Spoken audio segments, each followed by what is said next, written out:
You're listening to Answers from the Akashic Records, a world of empowerment service from Aingeal Rose and Ahonu.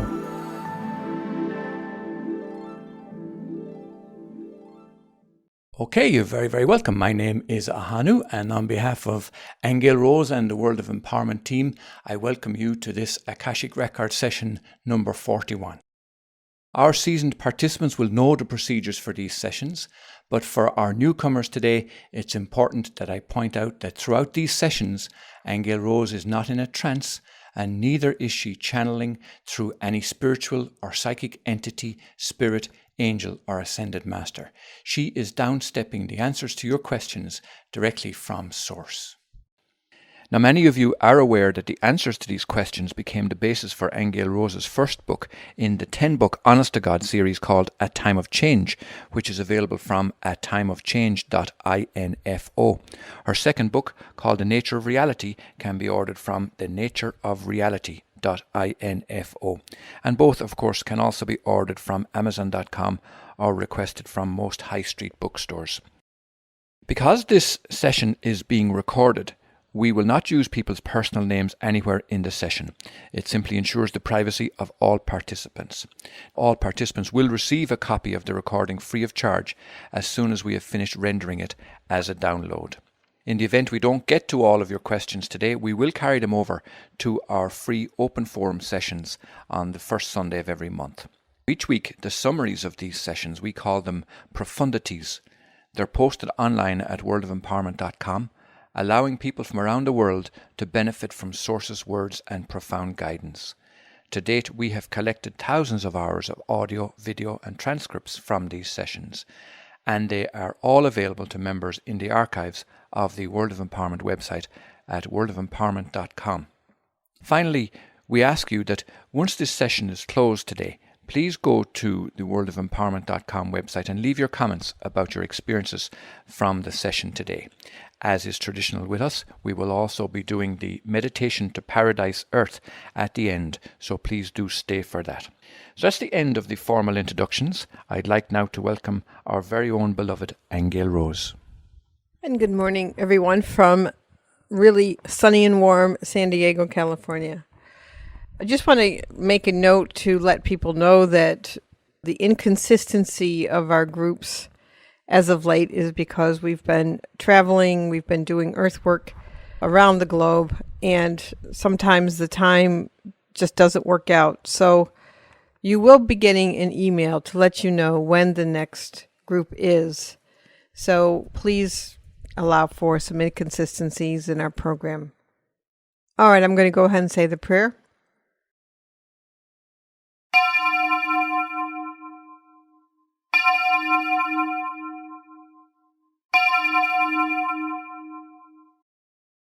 All right, so before we begin with the questions, as I'm saying the prayer, there is a red light that I'm being shown. It actually looks like flames and fire. Okay, as well as a nice, beautiful yellow color. The feeling I get, though, about the red and the flames is it feels like the energy on the earth is heating up. And this means seeing more chaos in places and things being volatile in different places. And as well as the actual physical earth heating up herself. Okay, so when I look at the yellow, though, the yellow actually feels much calmer in comparison to the red, to the flames. It feels like it's almost like a light in the darkness, or some sort of healing energy coming through in the midst of chaos. And it feels like that's going to be occurring very, very soon. Okay, Ahonu? Okay. Our first question today. Can you give us an update on the next 2 months on planet Earth?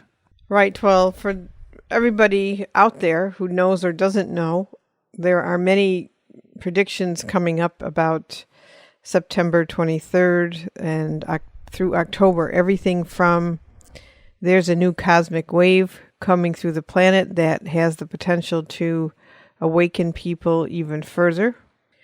And also that there is an imminent financial collapse and a takedown of the grid of the planet. So let me just see. We brought this question because we thought we'd get Source's opinion about it all. So give me a minute. All right, so what Source is calling this is that there is a movement going on across the planet. Okay, and that movement seems that it is unsettling for many people in many places. All right, you might have noticed that people are suddenly picking up and moving to different places. You know, we hear about that a lot ourselves. People just all of a sudden one day decide they're moving to a different location. Okay, so, but this movement, as I'm watching it, feels like it is a mixture of people shifting and moving into, let's say, positive positions for themselves, and other people who are in chaotic surroundings. I'm seeing a lot of people being surrounded by rough water, being wet, being tossed about. Okay, so we are looking at a process of great, I'm going to call it cataclysmic movement, because it feels like it is turmoil for some and, being uprooted by others. So there is this movement going on across the planet. All right, some people are actually being moved to places where they will be safe. Other people are leaving the planet right now. Okay, so this is a time of great turmoil is what I'm seeing. Okay, just a second. Governments are also shifting. Politics are shifting. Some of it's precarious in terms of what countries are going to be doing what and when. What I'm looking at is we're looking at upheaval all the way around, actually. Shifting and changing and movement.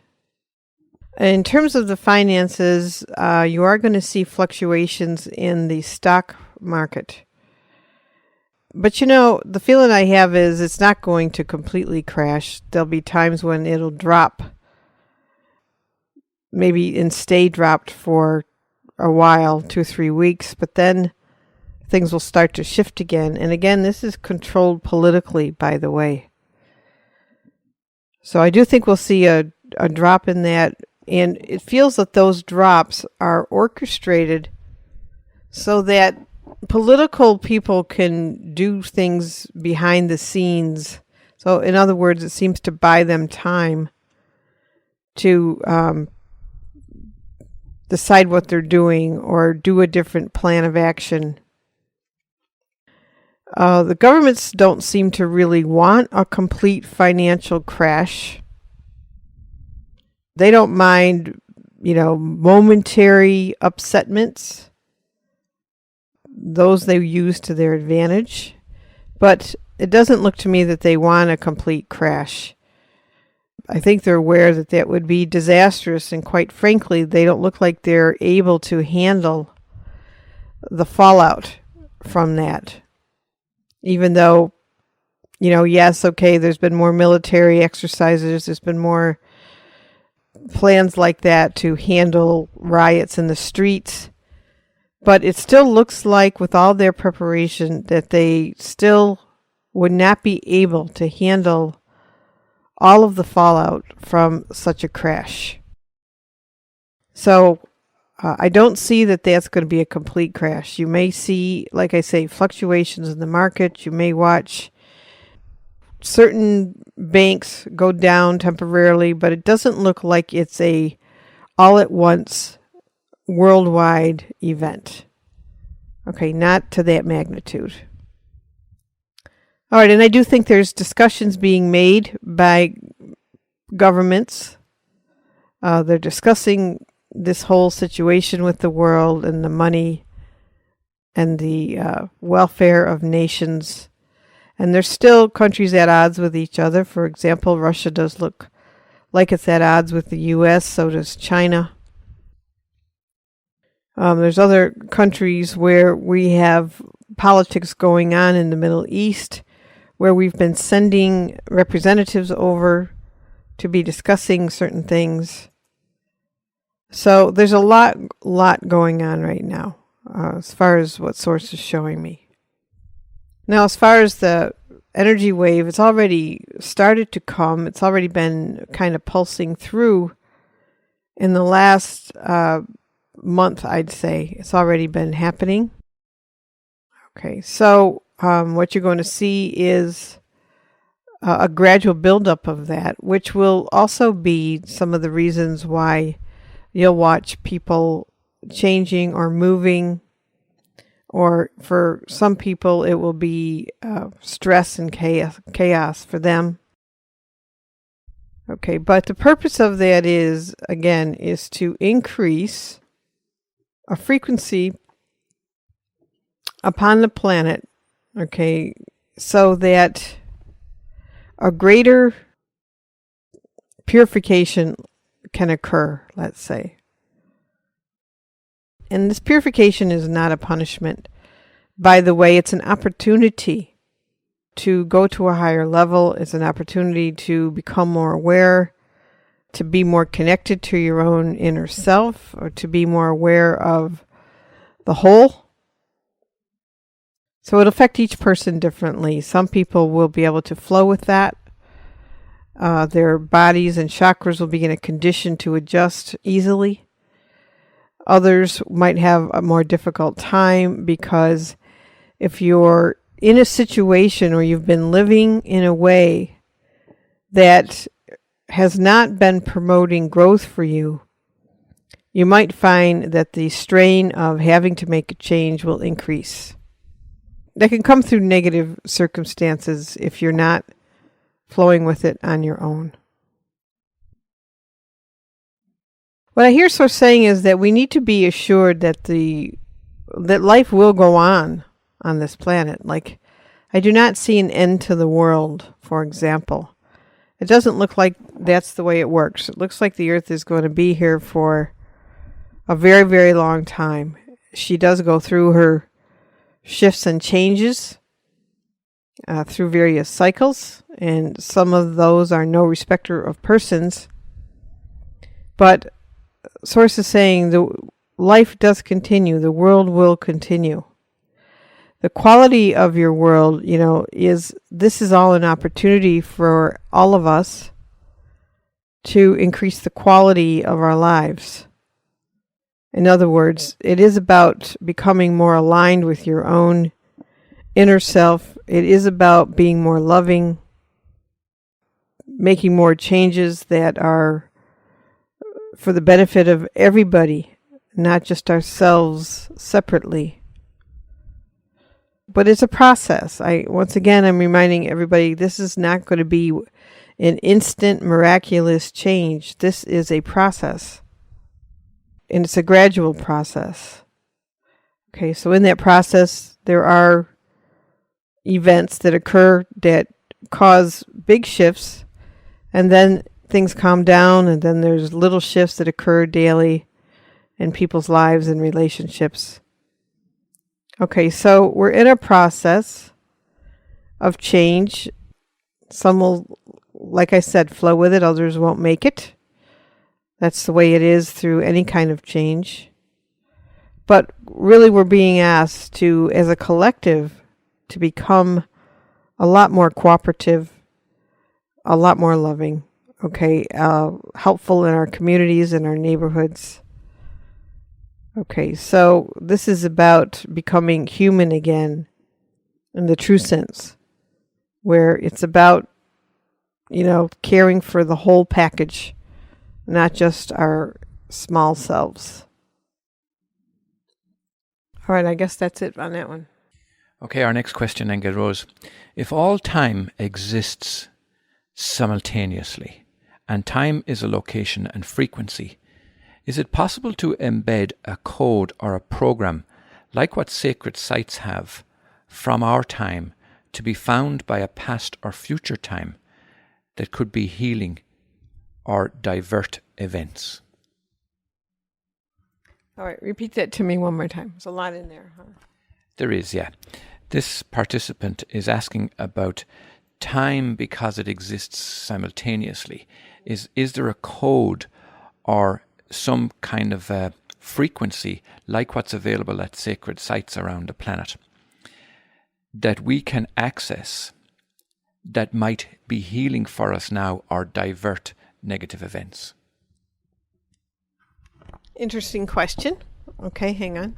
Well, what Source is saying to me is that each moment is really, each moment we're embedding codes into the time field by our thoughts and our perceptions. So it isn't that all of a sudden some code is going to be embedded into a particular spot or location. What I'm hearing from Source is that it wants, let's see, how can I say this? It wants us to be putting high quality thoughts, feelings, and perceptions into the time field now. Okay, because this is the moment of change.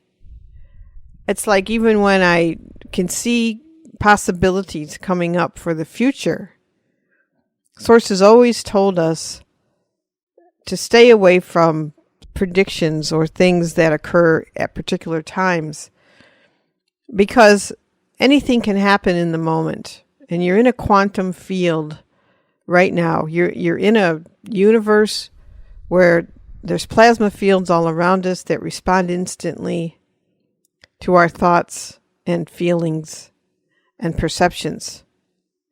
So what I'm hearing is Source is saying, embed loving and quality thoughts into the matrix now, because that changes everything in the moment. And that's really what it's asking. Not that in some future time we'll avert some disaster, because it's the quality of ourselves that determines what happens.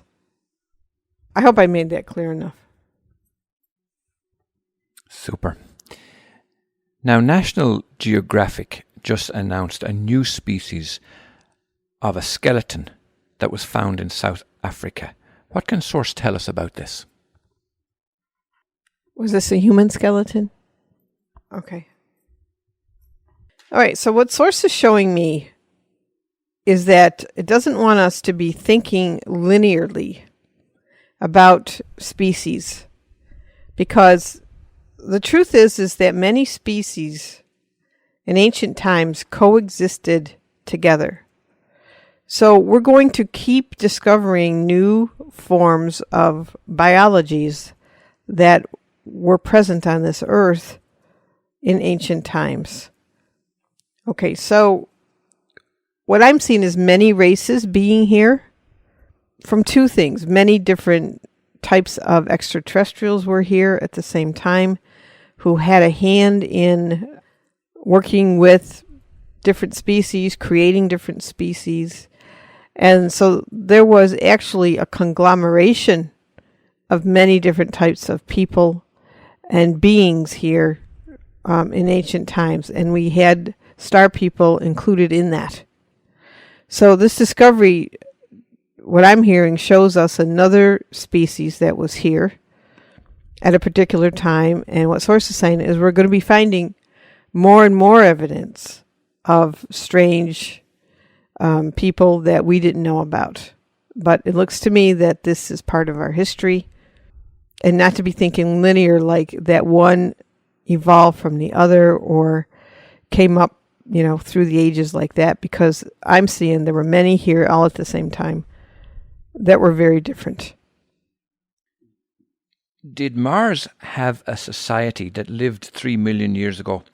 And was there some sort of nuclear disaster that wiped out those people on Mars? Okay, good question. Well, first of all, there still are some races of beings that live underneath Mars. Underground is what I'm saying. Okay. So yes, there were species living on Mars long, long time ago. It looks like some actually left and went to different star systems. I am hearing that their planet became uninhabitable, and it feels to me that it was a lot of heat, but a lot of it looks like it might have come from cosmic sources. Okay, not that they blew themselves up. I don't really see that. It looks like it was cosmic events that made their planet just get too hot, uninhabitable, so somewhat underground. And it looks like there's a lot of water underground in Mars. Actually, if you were to go beneath the surface, it looks to me that there are climatic conditions that are much different and cooler, and there's a lot of I keep seeing a lot of water. All right, so there are beings that still live under there, but some who were on the surface did flee to other systems. I just keep seeing it was the surface got very hot, and because of that, they couldn't sustain their life on the surface. A new participant, Aingeal Rose, is asking about how to spread wide the variety of spiritual knowledge of whatever we know to as many people as possible, as some of us who are connected to this Akashic group know many things which the masses do not know. Well, perhaps I might just give a quick answer. Now, this is not from the Akashic Records, but this is my own experience. And just to drop it in there, it is actually quite difficult to have people understand what it is that we talk about here, because it's a question of brain chemistry, first of all, and then it's a question also of willingness, and then finally it's a question of what a person's soul contract is. So we've had a certain amount of difficulty spreading this group, for example. We would love to see thousands and thousands of people participating here, but that's not the case in practice. So let's ask Aingeal Rose and see if we can get an answer from the Akashic Records about how best to do that, because I'm certainly very, very keenly interested in this answer myself, and I appreciate this participant raising the question. All right, so give me a minute to ask Source about this. You're listening to Answers from the Akashic Records, a world of empowerment service from Aingeal Rose and Ahonu.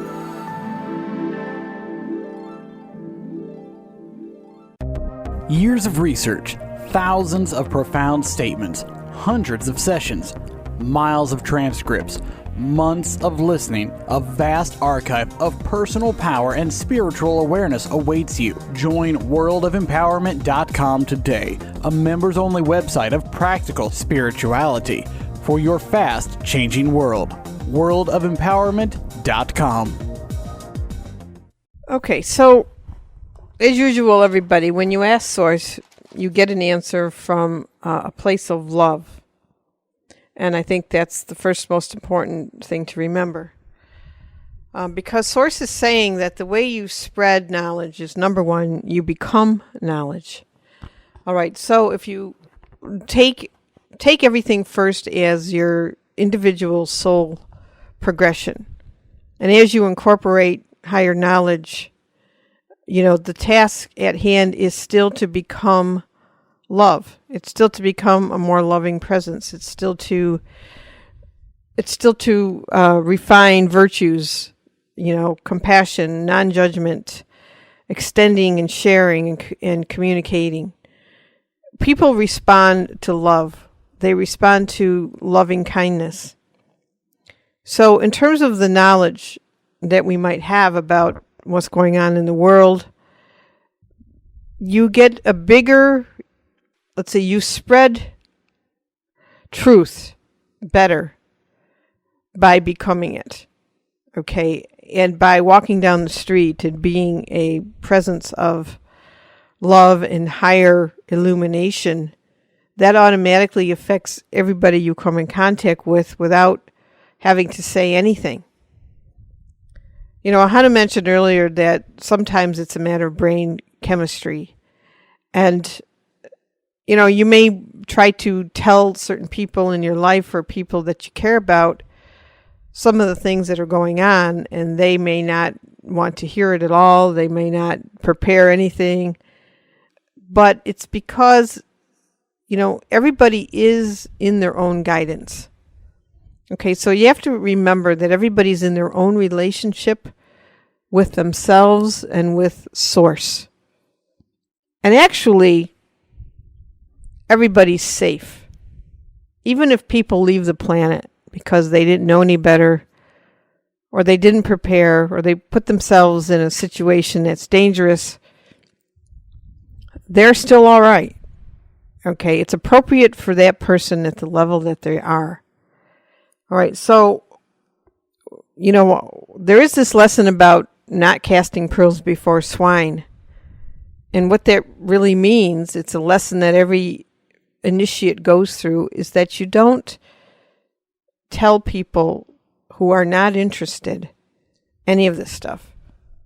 Because when you think of yourselves and how you found the information, or how you've progressed on your own spiritual growth, it's because something inside you was ready for it. Something inside you started asking questions. Maybe you heard something one day that you were ready to hear, and you went on your way with that.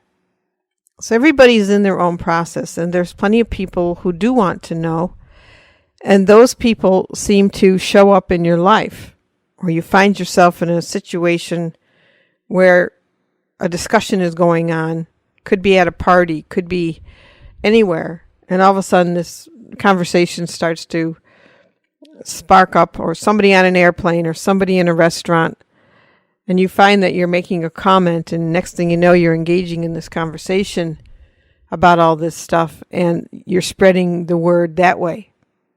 Okay, but I have to say that people, all kinds of people, even the ones that are not necessarily wired in their brain chemistry to understand this, okay, everybody responds to a feeling of love and peace. Sometimes it's not about a verbal communication at all. It's about a presence. And it's up to each one of us to be a loving presence. And that has to do with how we respond to things, how we think about things, what we share with people. That's really what Source is saying is the most important thing to develop. Because the greater people learn to love and forego this whole idea that we're separate and different, the greater that's going to spread across the planet. Now, I also want to mention that one of the things that we're all missing is a communication with nature. And what I mean by that isn't just that you go out and hug a tree. What I mean by that is that nature is alive, that everything you see is conscious. Okay, and it's conscious in a way where it has its own sense of personality. It has its own information to impart.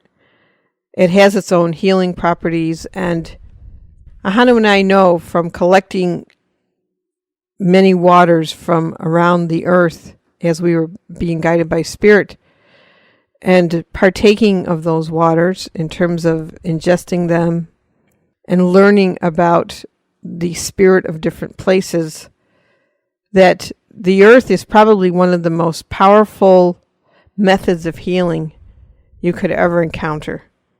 We are in the process of preparing these waters for people to experience. It'll be a while yet, just because there's a lot to it. But I can say that once you start being connected to nature in a very intimate way, and I can't really tell you what it's like unless you experience it, you have an ally at that point. You will find that nature changes itself for you. Nature supports you. Nature will change the weather for you. Nature will put you in a safe place. Nature will calm storms for you, bring sunlight out for you. So there's a whole other aspect of connection and communication with life that all of us need to explore more deeply. Again, we have to become love. We have to become it. We can't just talk about it. We have to be a being that is that's harmless and that has no desire to harm or judge or separate. And this is what Source is saying in answer to this question. This is the biggest way to create an influence around this planet that can be felt by everyone. That was super, Aingeal Rose, and several people are commenting about how wonderful that question was. Our next question: when we die, why are we not aware of the parts of our soul that were split off in prior lifetimes? All right. I think you would be aware, by the way. I think when you do die, you definitely get a hit of many, many lifetimes you've lived. And here's a little example.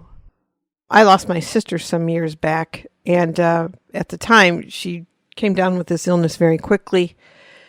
And by the time I got to see her, she was in the hospital.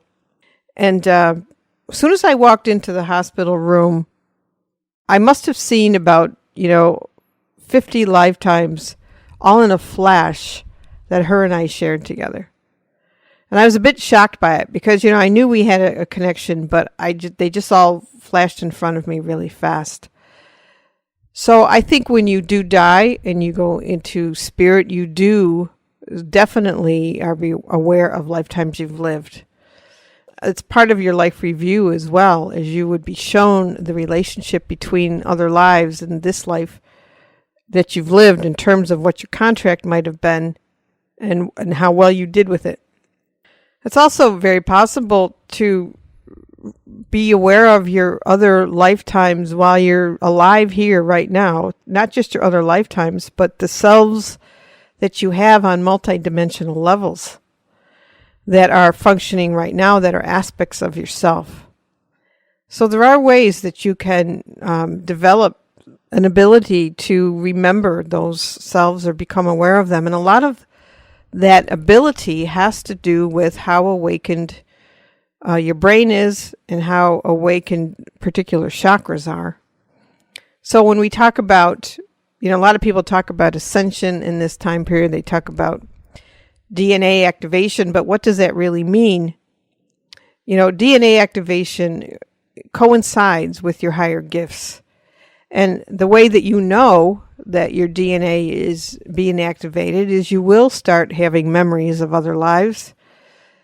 Could be a vision, could be that you're in a place and all of a sudden you remember you were there before.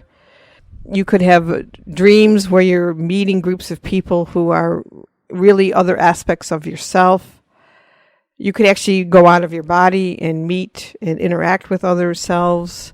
So our abilities are great. And to put it in perspective, we've been functioning from a 3-strand activation, some of us a 4-strand. And when you get into DNA levels 4 through 6, that's when your psychic awareness turns on. That's when your past life recall turns on. A lot of the children being born are coming in remembering other lives. So they would have somewhere between their 4th and 5th DNA strands activated. And when we talk about these waves coming in to the planet, they are designed to increase the activation of DNA strands. And again, how do you know you're being activated? It's because you will have corresponding gifts wake up. And if you don't have the corresponding gifts, then, it's safe to say that you're not activated to those levels. If you think that we have a 12 DNA strand potential in our current human form, you can see that we've got a lot of activation to happen, because things like teleportation or, turning your body into light and traveling to other dimensions and then downstepping yourself into a body again, the ability to bilocate, the ability to have other people see you in other places doing different things at the same time that you're sitting in your living room reading a book. what is true for a lot of us is that when we go to sleep at night, many of us are leaving our bodies and working with our other dimensional selves in other dimensions.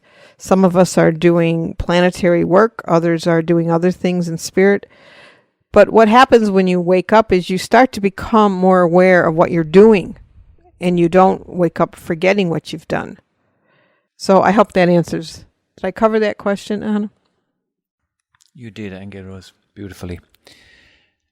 Is the rising anger and violence erupting on the planet a product of the energy wave, and is it an actual clearing?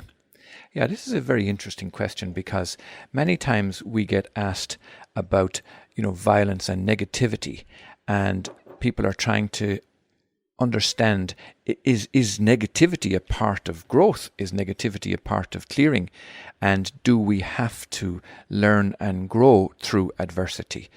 So the question, Aingeal Rose, is the rising anger and violence erupting on the planet a product of the energy wave, and is it an actual clearing? Yeah, that's a good question. Okay, well, what you're really witnessing is, there's a lot of levels to it. So let me start first with what Source is saying is that everything's an opportunity, first of all. Okay, any shifts in the magnetic field that are the result of cosmic waves or of the Earth shifting her position in space, which she has done, and all the other planets as well, by the way. Okay, that will cause an effect on all life forms. Anytime there's changes in the universe, in the magnetic fields, every species gets affected. Now, it can be an opportunity, all right, to shift into a more expansive or a lighter way of being. But it will also cause immense pressure on organisms. In other words, their cellular structure, the water balance. I mean, for example, you think of the moon, how the moon does its tidal thing every single month, and how that affects the water in our cells. And at the full moon, the water in our cells is brought more to the surface, and we feel it as emotion, okay, or reactiveness. Okay, so you have to think of that more on a universal scale now, that as things change in the cosmos, because we're in a particular cycle, it affects all the life forms. And some life forms are ready for the shift. They actually come here for that type of a shift. Others struggle. Others, it's kind of like a rubber band that's been stretched too thin, and they can't cope, and their own shadow self is coming up to the surface. It actually is coming up to be cleared and healed. But think of people being in overwhelm, okay? And let's look at it on a very practical perspective, because in our everyday lives, we've been watching for a number of years now. And so to answer the querent's question, it's not just due to this current wave. This has been going on for a few years now. But as we're watching planetary shifts and different waves coming through, which they have been, all right, all of a sudden, we're stressed in terms of survival, right? We're looking at changes that have shifted our opportunities financially. Some people have done well, other people was gone the other way. Things are being built up and things are collapsing, and depending on our position in those events, we find our own selves reactive. And I think this is what's really important, is that when you're a spiritual person, when you're spiritually awake, it doesn't necessarily mean that you never go through any sort of negativity or hardship. What it does mean, though, it's all about how do you react and how do you respond to a situation. Because in answer to Ahonu's question also about negativity, because we're in a polarized reality right now, okay? Now, some of that polarity is in our consciousness. So that's one level of healing is to realize that polarity is a perception. And because we believe in separation and differences, we contribute to the whole polarized reality. So you come to a point, though, when you start moving away from that and you're interested only in unity and union, okay, that your brain starts to function differently, that the way you react to things is different. Okay, but each one of us is getting stressed from different things that are going on. Okay, so we're all being challenged now to not only be more creative. Some of us on a practical level are having to reinvent ourselves. Our careers have fallen apart. What we used to do before isn't working. We're not manifesting certain things as fast. So we're being challenged as creators to take the bull by the horns and recreate realities for ourselves. So we're at a very interesting time period where there's all kinds of possibilities about what realities we're going to manifest. So it's so important that we realize that we do have power in these, what appears to be very negative circumstances. We're being asked to, once again, pick up the ball, recreate ourselves, invent new careers, invent new ways of doing things. Okay, so we have to be able to let old orders die. Do we have to learn through negativity right now on this planet? That's the way it is because we're still polarized. You're going to see positive and negative, and the truth is you can, learn just as well from both circumstances. Both types of circumstances can be blessings. There will come a point, though, where we move into unity and harmony, and when that happens, you won't see us needing to learn through negativity. But you have to understand that as long as we have negativity within us, we're going to create circumstances where we learn from it. And it doesn't have to be that way, but it is the way that is precisely because the human perception, is a perception of separation. I hope that makes sense. Does it make sense, Ahonu? Okay, I'm just going to make a tiny little announcement right now, simply because at this point in our sessions we would begin the wind down and begin the reading of the summary, and also we would go into our meditation to Paradise Earth. But the fact of the matter is that we have got such a huge lineup of questions that I'm keen to proceed with the questions because they're so important and really, really necessary. I'm going to suggest, Aingeal Rose, to our participants, please do stay with us. We are going to go for another 40 to 45 minutes, but in the final recording, we will of necessity have to split it into 2 parts. So we will make it a download part 1 and a download part 2. And part 2 will contain the summary and will contain the meditation to Paradise Earth. This is of necessity to comply with the resource requirements of the likes of YouTube and various other, the ability to be able to turn it into bite-sized chunks, in other words, rather than have an extended long recording. So please do bear with us. You've been listening to Answers from the Akashic Records, a world of empowerment service from Aingeal Rose and Ahonu. To get the profound statements from the Akashic Records in your mailbox each week, log on to worldofempowerment.com.